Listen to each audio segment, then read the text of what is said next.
ನಾನು ಅಯೋಧ್ಯೆಗೆ ಹೋಗಿ ಬಂದ ನಂತರ ನನ್ನ ಕಾರ್ಯಕ್ರಮಕ್ಕೆ ಬಂದಂತಹ ಕಾಮೆಂಟ್ಗಳನ್ನು ಗಮನಿಸ್ತಾ ಇದ್ದೆ. ಕೆಲವರು ಮಾತ್ರ ಅದರಲ್ಲೂ ಕೊಂಕನ ಹುಡುಕ್ತಾ ಇದ್ದಾರೆ.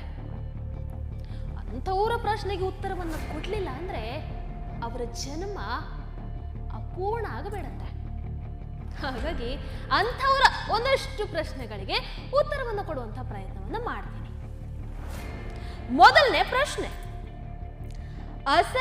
ಅಶ್ರಫ್ ಅವ್ರು ಬರೀತಾರೆ, ಹುಟ್ಟುವಾಗ ಮಾತ್ರ ಮುಸಲ್ಮಾನ ಹುಡುಗಿ, ಹುಟ್ಟಿದ ಮೇಲೆ ಡ್ಯಾಶ್. ನಿಮ್ಮ ಬಿಟ್ಟ ಪದವನ್ನ ನಾನು ತುಂಬಿಸ್ತಾ ಇದ್ದೀನಿ. ಹೌದು, ನಾನು ಹುಟ್ಟುವಾಗ ಮಾತ್ರ ಮುಸಲ್ಮಾನ ಹುಡುಗಿ, ಹುಟ್ಟಿದ ಮೇಲೆ ನಾನೊಬ್ಬ ಹೆಮ್ಮೆಯ ಭಾರತೀಯಳು. सिंधु घाटी में जन्मी थी एक सभ्यता जो बड़ी पनपी थी। वैदिक युग में वेदों पे